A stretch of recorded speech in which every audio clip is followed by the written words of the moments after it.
अलीगढ़ 14 अगस्त को विभाजन विभीषिका स्मृति दिवस के रूप में मनाया गया। रामलीला मैदान से भाजपा सांसद के नेतृत्व में मौन रहकर निकाली गई तिरंगा यात्रा बंटवारे के दौरान कांग्रेस की सरकार के समय में लाखों हिंदुओं को बेघर होने के साथ अत्याचार सहना पड़ा था। वहीं लाखों बहन बेटियों के साथ जुल्म सितम ढाए गए थे। देश का बंटवारा कराने वाले मोहम्मद अली जिन्ना का प्रतीकात्मक फोटो एएमयू के यूनियन हॉल में है लगा। हम जिन्ना ऐसी दरिंदगी शख्सियत का बहिष्कार करते हैं। जिन्ना की तस्वीर को हम पाकिस्तान भेजकर ही दम लेंगे। अचलताल स्थित रामलीला ग्राउंड पर अलीगढ़ लोकसभा के भाजपा सांसद सतीश गौतम के नेतृत्व में भाजपा के जनप्रतिनिधि, पदाधिकारी व सैकड़ों कार्यकर्ताओं ने एकत्रित होकर देश के विभाजन दिवस 14 अगस्त को विभाजन विभीषिका स्मृति दिवस के रूप में मनाया। इसके बाद संसद के नेतृत्व में अचल तालाब मदार गेट दुबे का पड़ा धर्म समाज महाविद्यालय होते हुए रामलीला मैदान तक मौन रहकर तिरंगा यात्रा निकाली गई।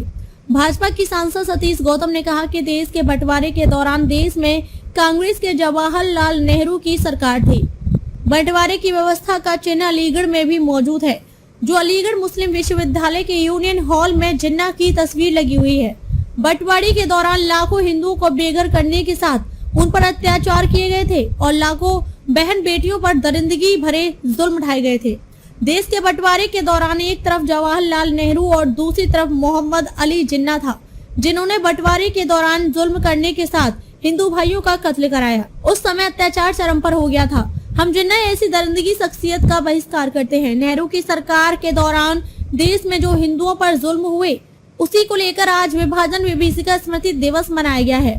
हम जिन्ना की तस्वीर को एएमयू से हटवाकर पाकिस्तान भेजेंगे। हम इसके लिए प्रयत्नशील हैं। यहाँ अगर तस्वीर लगेंगे तो हमारे देश राष्ट्रपति रहे अब्दुल कलाम जैसे लोगों की तस्वीरें लगेंगी। जिन्ना ऐसी मानसिकता के लोगों को स्थायी रूप से दफन कर दिया जाएगा। देखिए, नेहरू जी के टाइम में कांग्रेस की सरकार में प्रधानमंत्री बनने के बाद जिस तरह से देश का बंटवारा हुआ,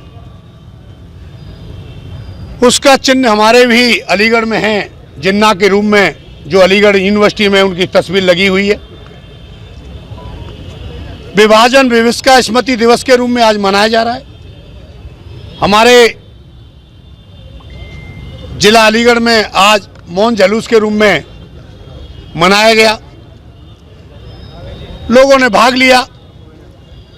कम से कम लाखों लोगों को बेघर कर देना, कम से कम करोड़ों बहनों के साथ अत्याचार करना, खून खराबा करना, देश के टुकड़े करना, ये नेहरू जी की सरकार में जब नेहरू जी प्रधानमंत्री थे और विभाजन हुआ था, एक तरफ जिन्ना थे। जिन्ना ने इतना दुष्टाचार किया कि हमारे हिंदू भाइयों का कत्ल किया। ट्रेन में देखो, रेलवे स्टेशन पर देखो, दुष्टाचार का अंत था। ऐसा जीवन में कभी हुआ नहीं। आज उसी जिन्ना की तस्वीर यूनिवर्सिटी के यूनियन हॉल में एक क्लोज करके रखी हुई है। हम उस ऐसे दरिंदे इंसान का, जिन्ना नामक लोगों का कतई बहिष्कार करते हैं। और जो कांग्रेस के द्वारा रहते हुए, नेहरू जी के रहते हुए जो हिंदुओं पर अत्याचार हुए, आज भारतीय जनता पार्टी के द्वारा मौन जुलूस के रूप में एक संकेत देने का काम किया। आपने जिन्ना का फिर जिक्र किया, जिस तस्वीर को लेके आप 2 बार इलेक्शन लड़े, क्या लगता है जिन्ना की तस्वीर अलीगढ़? देखिए, धीरे धीरे अलीगढ़ यूनिवर्सिटी का रूप चेंज होता जा रहा है। कभी आपने सोचा था कि यूनिवर्सिटी के किसी कैंपस का नाम राजा महेंद्र प्रताप के नाम से था? नहीं था। आज सिटी स्कूल का नाम राजा महेंद्र प्रताप के नाम से है। अगर इंसान किसी कार्य में लगा रहे, वो कार्य पूरा होता है। ये कार्य भी पूरा होगा। यहाँ अब्दुल कलाम जी की, जो हमारे राष्ट्रपति रहे, उनकी प्रतिमा लगेंगी। जिन्ना जैसे मानसिकता के लोगों को परमानेंट दफन कर दिया जाएगा। पाकिस्तान तस्वीर कब जाएगी? ये जाएगी सब। देखिए, मैंने क्या कहा, प्रयास करिए। और जब प्रयास करेंगे मन से, एक अच्छी दृष्टि से, विजन लेके, वो कार्य अवश्य पूरा होगा। आज आपकी तिरंगा यात्रा सेंटर पॉइंट तक जाने वाली थी, आखिरकार ये टर्न कैसे ले गई? ऐसा नहीं है। कारण क्या है, मौन जुलूस था। मौन जुलूस एक संकेत, संदेश देने का कार्य होता है। वहां पर क्या था, ट्रैफिक ज्यादा होने के कारण लोगों को परेशानी न हो, उसको देखते हुए इसको इस तरह से बीच निकाला।